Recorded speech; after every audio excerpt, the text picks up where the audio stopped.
আজকের রেসিপি হলো সাবুর পায়েস। বন্ধুরা, আপনারা যারা খাননি আর যারা খেয়েছেন এই সাবুর পায়েসের টেস্ট তো জানেনই, আর যারা খাননি একবার হলেও খাবেন।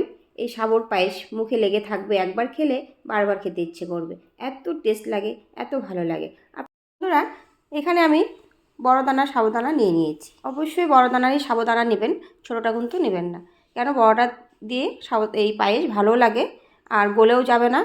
এটা দুধে দিলে তো ভালো করে কিন্তু 5-6 বার করে এই সাবুদানাটা ধুয়ে নিচ্ছি। আর এই সাবুদানাটা কিন্তু প্যাকেটের না, খোলা সাবুদানা। এই খোলা সাবুদানাটাই কিন্তু নেবেন, কিন্তু এটাই বেশি ভালো হয় প্যাকেটের থেকে। তো আমি ভালো করে কিন্তু 5-6 বার করে ধুয়ে নিলাম। এবার এই যে জলটা ছেঁকে নিয়ে আমি এটা ভালো করে ঢেকে রেখে দেবো 2 থেকে আড়াই ঘন্টার মতো। তো 2 থেকে আড়াই ঘন্টার মতো রেখে দিব। দেওয়ার পরে তারপর আপনাদের সাথে শেয়ার করছি। তো বন্ধুরা, আড়াই ঘন্টা পরে এই যে আপনাদের সাথে শেয়ার করছি, দেখুন কত সুন্দর হয়েছে। জলটাও শুকিয়ে গেছে আর সুন্দর নরমও হয়ে গেছে আর ঝরঝরেও হয়ে গেছে। এই দেখতেই পাচ্ছেন কত সুন্দর হয়েছে। আর একদমই কিন্তু জল দিবেন না, মানে জল দিয়ে ভিজাবেন না। জল দিয়ে যে ধুবেন সেই ধোয়াটাই কিন্তু, আর জল দিয়ে রাখলে কিন্তু এটা আর পায়েস করা যাবে না, একদম গলে যাবে। এদিকে আমি 1 লিটার দুধ ছেঁকে নিচ্ছি, নিয়ে ভালো করে দুধটাকে জাল করে নেব। আর এটা কিন্তু গরুর দুধ, তো ভালো করে কিন্তু দুধটাকে আমি জাল করে নিচ্ছি। তো এদিকে জাল হয়ে গেছে দুধটা, এদিকে দুধটাকে সাইড করে রেখে আরেকটা কড়াই বসিয়ে দিয়েছি। আর কড়াইটার মধ্যে 1/2 কিলোর মতো মানে 500 গুড় দিয়েছি। গুড় দিয়ে কিছুটা মানে অল্প জল দিয়েছি, বেশি জল দেওয়া যাবে না, অল্প জল দিয়ে ভালো করে গুড়টাকে গালিয়ে নেব।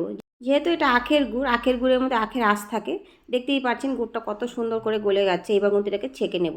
আর এই যে নোংরাগুলো দেখতেই পাচ্ছেন গুড়ের গুড়ের কিন্তু এই যে আখেরগুলো ইটগুলো থাকে আর কি, আষ্টাস থাকে, অনেক নোংরাও থাকে। তো এই দেখুন ছেঁকে নিলাম, কতগুলো নোংরা বের হয়েছে।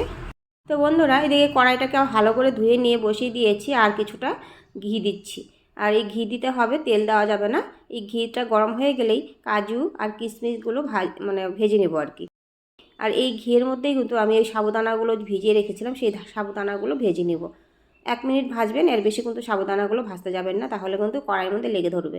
একটা তেজপাতা ছিঁড়ে আমি এই সাবুদানাগুলো দিয়ে দিয়েছি। এবার কিন্তু ভালো করে নাড়াচাড়া করে তুলে নিতে হবে। বেশিক্ষণ কিন্তু বন্ধুরা রাখা যাবে না, 1 মিনিটের উপরে কিন্তু রাখা যাবে না। তো 1 মিনিট কিন্তু আমার হয়ে গেছে, এবার কিন্তু আমি তুলে নিচ্ছি। তুলে নিয়ে এই যে এই কড়াইটার মধ্যেই আমি দুধ দিয়ে দেবো। সেই যে দুধটা যে জাল করে রেখেছিলাম সেই দুধটাই দিচ্ছি। এখানে 1 লিটার দুধ আছে, 1 লিটার দুধের থেকে আমি একটুখানি দুধ রেখে দেবো শুধু চা খাওয়ার জন্য। আর এই যে এখানে দুধ দিয়ে নিচ্ছি, মানে 3 পোয়া দুধ আছে এখানে। আর এখানে 2-3টে মতো এলাচ দিয়ে দিয়েছি ফাটিয়ে। যেহেতু দুধটা কিন্তু আগের থেকেই জাল করা, তো এই জন্য বেশি একটা জাল করলাম না। আর এই যে সাবুদানাগুলো ভেজে তুলেছিলাম যে ঘিয়ের মধ্যে, সেই সাবুদানাগুলো কিন্তু দিয়ে দিলাম। সাবুদানাটা 1 মিনিটের মতো আমি দুধের মধ্যে ফুটিয়ে নিয়েছি। নিয়ে এবার আখের যে রসটা, সেই রসটা কিন্তু আমি দিয়ে দিচ্ছি। দিয়ে এবার কিন্তু ভালো মতো নাড়াচাড়া করে যেতে হবে। আর আমি যে কাজু আর কিশমিশটা ভেজে রেখেছিলাম সেটাও কিন্তু দিয়ে দিচ্ছি। তো দিয়ে দিলাম। এবার কিন্তু ভালো করে এটাকে ফুটিয়ে নিতে হবে। আর সাবুদানাগুলো দেখবেন সুন্দর কিন্তু আরও ফুলে ফুলে উঠবে। এই যে দেখতেই পাচ্ছেন কত সুন্দর বড় বড় হয়ে গেছে আর ফুলে ফুলেও উঠেছে। আর দেখুন কত সুন্দর হয়েছে আর ঘনও হয়ে গেছে। আর এবার কিন্তু নামিয়ে নিতে হবে। তো বন্ধুরা, আমি একটা থালাতে নামিয়ে নিচ্ছি, তাহলে তাড়াতাড়ি ঠান্ডা হবে। আর পায়েস কিন্তু ঠান্ডা ঠান্ডাই খেতে ভালো লাগে, পায়েস গরম খেতে একদমই ভালো লাগে না। এটা যখন ঠান্ডা হয়ে যাবে তারপরে কিন্তু আমি এটাকে বাটিতে তুলে নেব।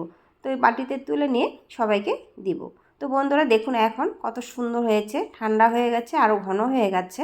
এই সাবুদানাটা পায়েসটা খেতে এত ভালো লাগে না বন্ধুরা, আপনারা যারা খাননি অবশ্যই একবার হলেও করে খাবেন, ভীষণ ভালো লাগে। তো বন্ধুরা, আমি কিন্তু এই যে বাটিতে তুলে নিয়েছি। আর দেখুন 3 বাটি কিন্তু হয়েছে, একদম ভর্তি ভর্তি 3 বাটি হয়েছে। তো কেমন হয়েছে সাবুদানার পায়েসের রেসিপিটা অবশ্যই কমেন্ট করে বলবেন।